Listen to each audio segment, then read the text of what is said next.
Quero saudar os meus prezados amigos, irmãos e membros, estimados colegas e amigos. Muito bom dia, feliz sábado. Hoje é o último sábado de 2022. Estamos a quase chegar às vésperas do ano 2023. E pensando nisto, o que é que Jesus teria a dizer nesta altura se estivesse aqui? Pegando nas palavras dele, vamos pregar para mim, não é? Quando eu prego para mim e prego para todos aqueles que gostarem, que aceitam as palavras de Deus. Eu desejo que vocês estejam bem de saúde, de felicidades, de alegria e que estejam bem dispostos, façam tudo para estar bem dispostos, não comam nada estragado, porque eu sei que isso faz muito mal à nossa barriguinha e está tudo dito aí. Então, vamos ler algumas passagens bíblicas para assinalar este vídeo e começaria por Mateus capítulo 7, versículo 29. E é a partir daqui que irei fazer esta pregação. Dizia Jesus, ou está escrito em Mateus 7, 29, portanto os ensinava como tendo autoridade e não como os escribas. Esta passagem bíblica está muito bem centralizada nos ensinos de Jesus. Mas o que é que estava a acontecer aqui? Eu vou assinalar algumas passagens bíblicas que estavam a acontecer aqui no Evangelho de São Mateus, capítulo 7 e capítulo 12. Ele estava a falar que toda a boa árvore, essa dá muito bom fruto. Eu vou ler alguns versículos. No capítulo 7, versículo 17. E no versículo 16 também, pelos seus frutos os conhecereis. Porventura colhem-se uvas dos espinheiros ou figos dos abrolhos. Assim toda a árvore boa produz bons frutos e toda a árvore má produz frutos maus. Não pode a árvore boa dar maus frutos, nem a árvore má dar bons frutos. Toda a árvore que não dá bom fruto corta-se e lança-se no fogo. Portanto, pelos seus frutos os conhecereis. Nem todo o que me diz Senhor, Senhor entrará no reino dos céus, mas aquele que fizer a vontade do meu Pai que está nos céus. Muitos me dirão naquele dia, Senhor, Senhor, não profetizamos nós em Teu nome? E em Teu nome não expulsamos demónios? E em Teu nome não fizemos muitas maravilhas? Então Jesus lhes dirá abertamente, nunca vos conheci, apartai-vos de mim, vós que praticais a iniquidade. Então era neste contexto que Jesus estava-se a referir aos religiosos que deveriam produzir bons frutos. Eu gosto de comer bons frutos. E às vezes começo a imaginar como é que será aquela árvore para produzir um fruto tão bom, tão suculento, tão saboroso, tão lindo até às vistas e tão bom ao paladar. Como é que será essa árvore? Será grande? Terá umas folhas vistosas? Será que terá muitos ramos? Será muito alta? Será muito baixa? Às vezes não conheço as árvores, mas conheço os frutos. E aqui diz, pelos seus frutos conhecereis a árvore. A árvore. Aqui diz, não pode a árvore boa dar maus frutos.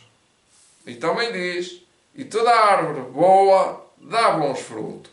Então como é que nós sabemos que nós estamos a produzir bons frutos? Ou melhor, como é que nós sabemos que somos boas árvores? Pelo seu fruto. Em Mateus 12, 33, Jesus falou assim.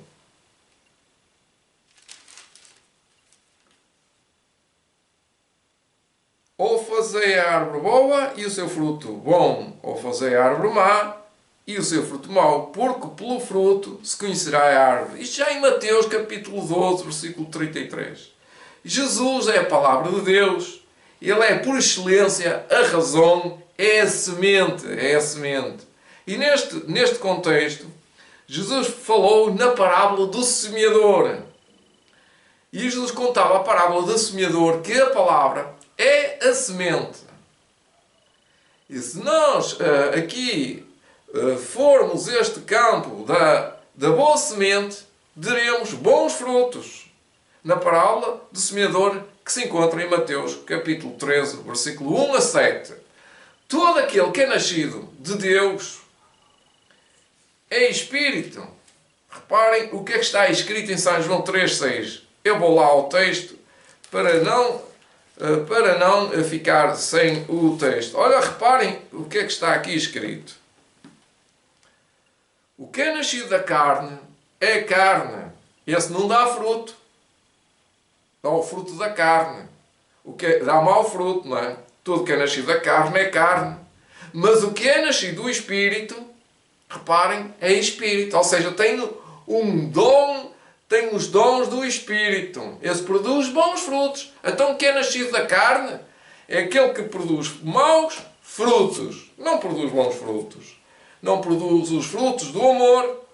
Não produz os frutos da alegria. Não produz os frutos da paz. Não produz o fruto da fé. Não produz o fruto da longanimidade, da paciência, da temperança, o fruto do Espírito Santo. Então, como é que nós podemos conseguir obter o fruto do Espírito Santo? O que é nascido da carne é carne. E o que é nascido do Espírito é Espírito. Aqui está nos afirmando, Jesus disse que é preciso nascer do Espírito para ser bom fruto, para ter bons frutos, para ser uma boa árvore, para dar bom fruto. É preciso nascer do Espírito. Mas o Espírito, qual é o Espírito que estava nos líderes religiosos daquela altura? Mateus capítulo 10. 10, capítulo 10, versículo 20.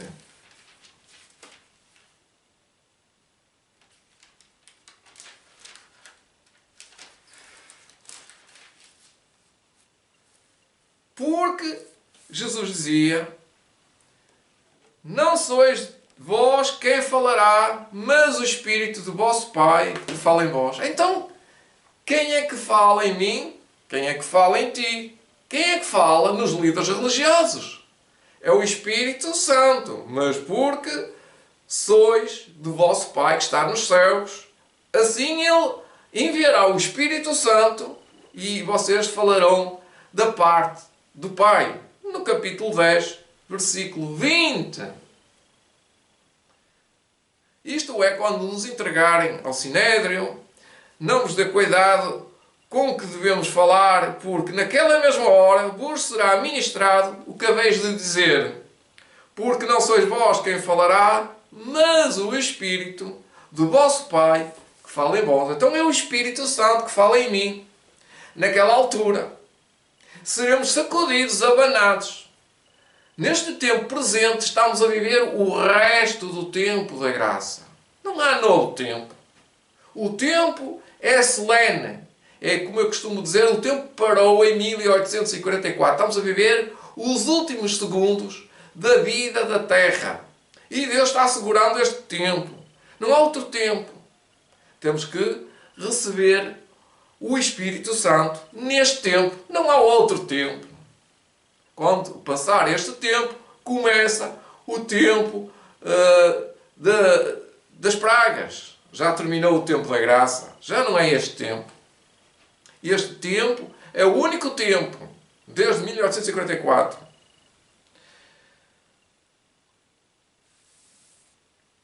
Vamos então continuar.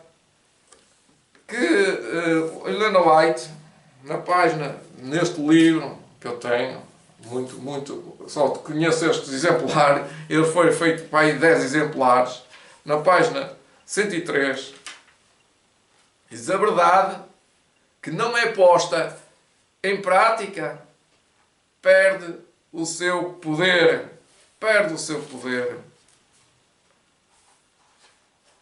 Tem outros textos aqui. O pecado que mais se aproxima de ser desesperançadamente incurável é o orgulho da opinião própria e o egoísmo. Está neste livro, é Testemunhos para a Igreja, ou Testemunhos para Ministros, página 353, e Testemunhos para a Igreja, volume 4, página 200. Vamos continuar. Jesus hoje ainda nos ensina. Jesus hoje ainda ensina. Como é que ele ensina? Aqui neste livro, já agora, diz isso mesmo. São citações de Ellen White, parágrafos e frases compiladas nos tempos antigos. Deus falou ao ser humano pela boca dos seus profetas e apóstolos. Nestes dias ele fala-nos por meio dos testemunhos do seu Espírito.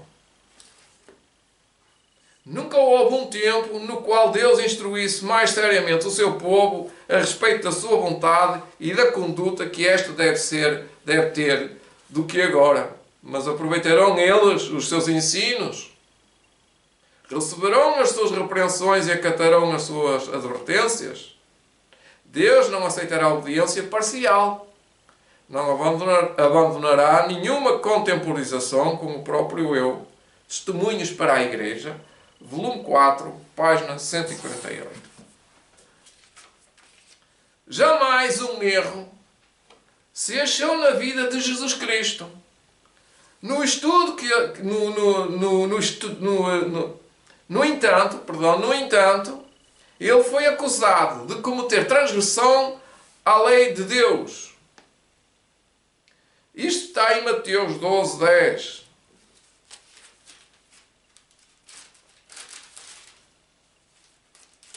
Aqui, 12, 10. Diz que... E estava ali um homem que tinha uma das mãos mirradas, e eles, para o acusar, o interrogaram, dizendo: é lícito curar no sábado? Então Jesus era interrogado muitas vezes acerca do sábado. Se era lícito curar no sábado. Muitas vezes. Foi frequentemente, quase que eu diria, cada sábado Jesus era sentenciado como transgressor da lei de Deus. O que é que ele fez? Jesus ensinou que a salvação vem dos judeus. Reparem, Jesus era judeu. Vamos ler em São João, capítulo 8. Como é que eles podiam criticar Jesus se Jesus era judeu e servia um propósito nobre que era a salvação dos homens?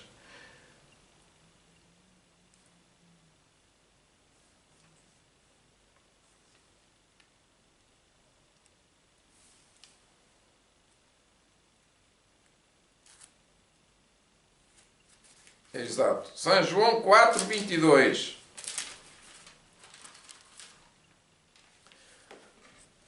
E neste contexto, dizia Jesus: vós adorais o que não sabeis, nós adoramos o que sabemos, porque a salvação vem dos judeus. São João 4, 22. E mais, vejamos o que Jesus nos diz acerca da verdadeira religião aqui neste contexto. Mas a hora vem, no versículo 23, e agora é em que os verdadeiros adoradores adorarão o Pai em espírito e em verdade, porque o Pai procura tais que assim o adorem. Deus é espírito, e importa que os que o adorem em espírito e em verdade. A mulher que se questionava acerca destas questões, ela dizia no versículo 20: nossos pais adoram neste lugar, neste monte, e vós dizeis que é em Jerusalém, o lugar onde se deve adorar. Portanto, Jesus era procurado, era interrogado agora, qual era o lugar em que se devia de adorar. E reparem o que é que os judeus diziam acerca de Jesus.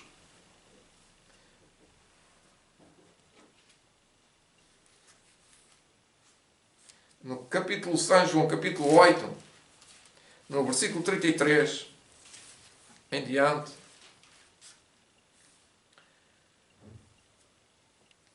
começa no versículo 22, começa: e conhecereis a verdade, e a verdade vos libertará. É nesse contexto que Jesus respondeu-lhes: somos, e que eles diziam: somos descendência de Abraão, e nunca servimos a ninguém. Portanto, como a mulher samaritana dizia que também tinha uma adoração perfeita. Como dizes tu, sereis livres. Se eles eram livres, diziam eles. Respondeu-lhes Jesus: em verdade vos digo, que todo aquele que comete pecado é servo do pecado. Estão a entender a essência deste pensamento? É que as pessoas acreditam que, tendo uma religião certinha e direitinha, estão livres. Ora, mas aqui Jesus vai à cerne da questão, que era o pecado. E Jesus dizia: bem sei que sois descendência de Abraão, contudo procurais matar-me, porque a minha palavra não está entre vós. E todo o capítulo 8 em diante, trata deste tema que que Jesus trabalhou com os judeus para os salvar, para os cativar. Ele bem dizia que a salvação vinha dos judeus, mas não era por ser judeu que estavam salvos. Eram salvos porque estavam dentro do povo judeu. Não era verdade. Eram salvos porque estavam a ouvir Jesus, porque queriam ser salvos. Essa era a verdade. Nem todos os cristãos serão salvos também. Isso é uma verdade. Isso poderemos ler em Mateus capítulo 7.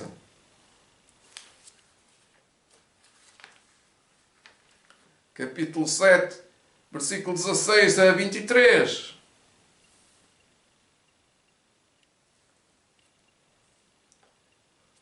Nós já lemos estes versículos. Então lhes direi abertamente: nunca vos conheci, apartai-vos de mim, vós que praticais a iniquidade. Portanto, eles estavam a praticar obras iníquas. Intemperança, glutonaria, embriaguez, acusadores de nossos irmãos, distraídos, caluniadores e promíscuos. Estes não podem ser salvos. Para todos eles há uma esperança. Jesus diz que os quer libertar.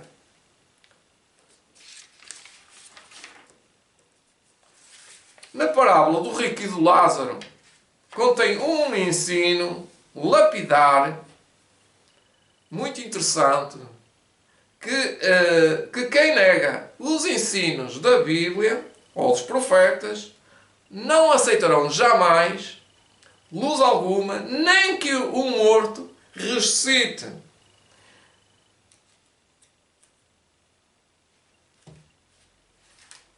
Lucas, capítulo 17, versículo 28 a 31. Diz assim: pois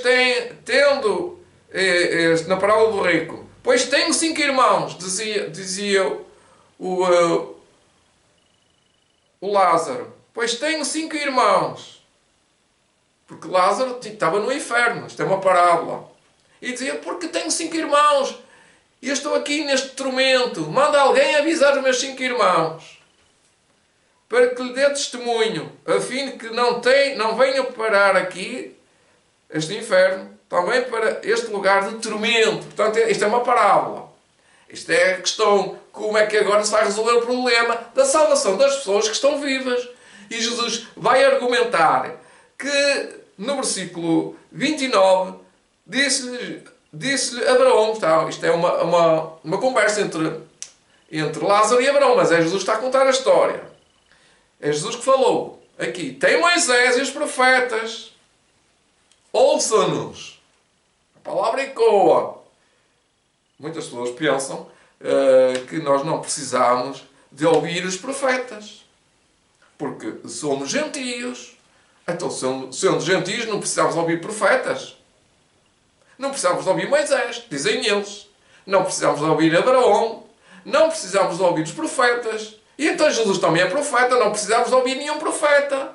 Mas enganam-se, porque a Bíblia, do princípio ao fim, é para profetas. E nesta semana tive que, entre aspas, discutir no bom termo com uma pessoa que até dizia que o Apocalipse era para os judeus. Vejam lá o ridículo em que isto já chegou no mundo religioso. É claro que ele estava a brincar com a verdade. É verdade que ele estava a brincar com a vida eterna dele. Ele estava a brincar com o fogo, costuma dizer. Costuma-se dizer, com estas pessoas não se discute. Eu não discuto mais. E se não aceitas, e pus este versículo, se não aceitas a Moisés nem os profetas, nem que venha o morto ressuscitar, também não vais acreditar. Porém Abraão lhes disse, se não ouvem a Moisés e aos profetas, no versículo 31, tampouco acreditarão, ainda que algum dos mortos ressuscite. Isto era incrível, o morto ressuscitar e dizer que era preciso guardar a lei de Deus. Mas acham que alguém ia acreditar nele se não acreditavam no Moisés? Acreditar é naquilo que ele disse. Não é naquilo que ele quer ser. É naquilo que ele disse. Através do Espírito de Profecia.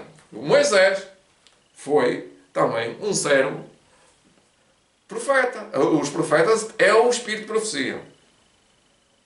Então se um homem ressuscitasse,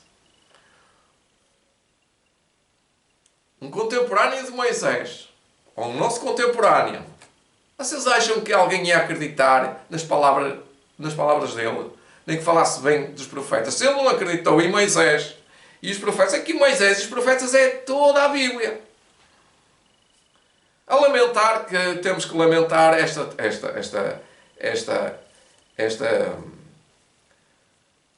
elaboração destas pessoas que pensam porque acreditam só que estão salvos, já estão salvos, e acreditando nisso já não precisam de aceitar mais nada.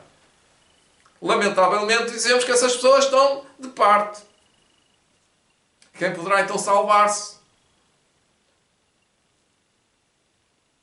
Vamos ler em Mateus 19.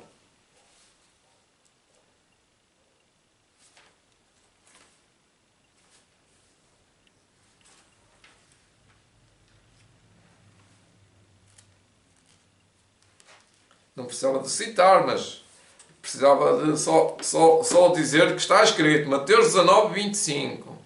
Os seus discípulos, ouvindo isto, admiraram-se muito, dizendo, quem poderá, pois, salvar-se? E Jesus responde na parábola do mancebo rico. Quem poderá salvar-se? E Jesus responde assim, olhando ele para eles, disse-lhes, aos homens isso é impossível, mas para Deus tudo é possível. Então Pedro, tomando a palavra, lhe disse, eis que nós deixamos tudo e te seguimos, que receberemos nós? E Jesus disse-lhes, em verdade vos digo, que vós que me seguistes, quando na regeneração o Filho do Homem se assentar no trono da sua glória, também vós assentar-vos-eis sobre 12 tronos para julgar as 12 tribos de Israel.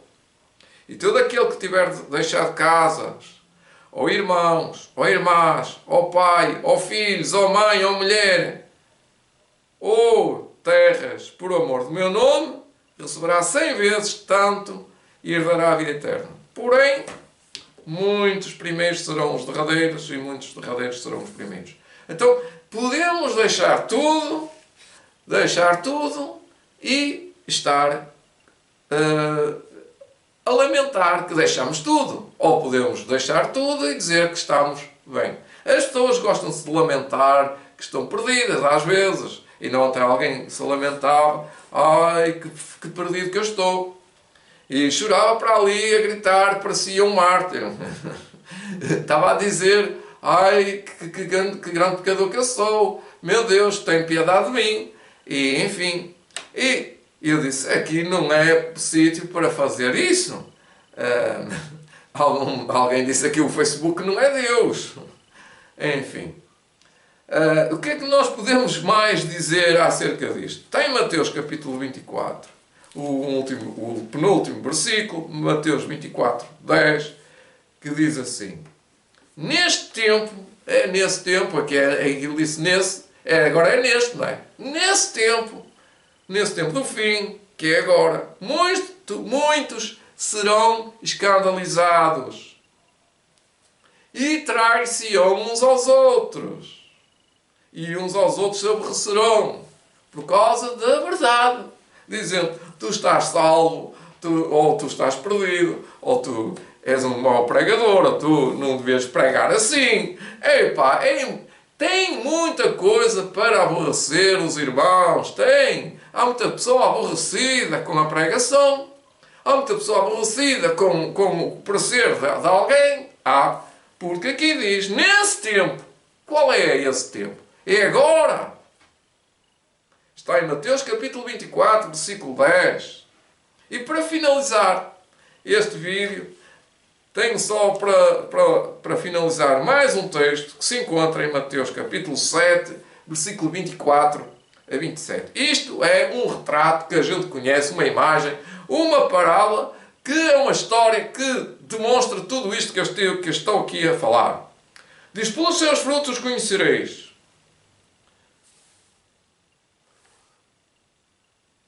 E ao fim diz assim, no capítulo 7, versículo 24: todo, pois, aquele que escuta estas minhas palavras e as pratica, assemelhei ao homem prudente. Você quer ser um homem prudente? Edifique a sua casa sobre a rocha. Ao homem prudente que edificou a sua casa sobre a rocha. Porque vem a chuva, porque desceu a chuva, correram rios. Rios é gente, povos, nações. Corrente, vento, depois diz ventos, e superaram ventos, outra vez corrente de ventos de doutrina. E combateram contra aquela casa. Mas aquela casa estava onde? Estava na rocha.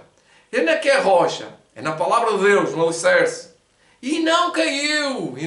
Graças a Deus que aqueles que estão na rocha não caem com os ventos doutrinários, com a chuva. Não é chuva de bênçãos, é chuva de intempéries, de dificuldades. E que combateram aquela casa. Aquela casa é o caráter, é a pessoa individual. E não caiu porque estava edificada sobre a rocha. E aquele que ouve estas minhas palavras, disse Jesus, e não as cumpre, e não as põe em prática, compará-lo-ei ao homem insensato, ao homem louco, que a palavra insensato que é a palavra louco, distraído. A pessoa pode ensiná-lo, pode corrigi-lo, mas ele é insensato. Que insensatez? Prejudicar a ele próprio. Pois tem dores de barriga, depois tem dores de ossos, depois tem dores de coração, depois tem insónias, e não dorme e não tem sossego. Que insensato. E não ouve, é que costumo dizer, e continua a fazer. E este edificou a sua casa sobre a areia. Desceu a chuva, as doenças, as dificuldades financeiras, as dificuldades de toda a ordem, e correram rios de gente a dizer: é para ali, a correnteza é para ali. A correnteza de Babilónia, por exemplo. É verdade, a corrente de Babilónia é muito mais forte que a corrente que é espiritual, que é unicamente só sentido para aqueles que desejam. E superaram ventos doutrinários, dizendo: é para ali, aqui não é, é para ali.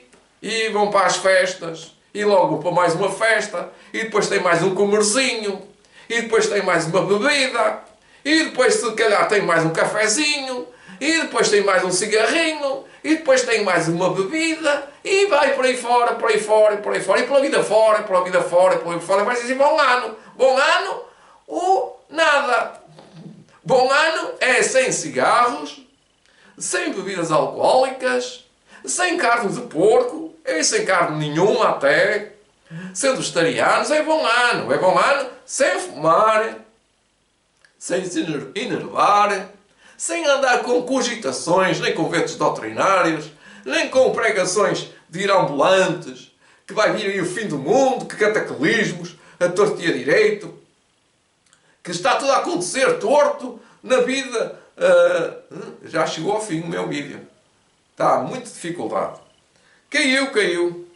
E aconteceu que, concluindo Jesus este discurso, a multidão se admirou da sua doutrina, porque os ensinava tendo autoridade, e não como os escribas.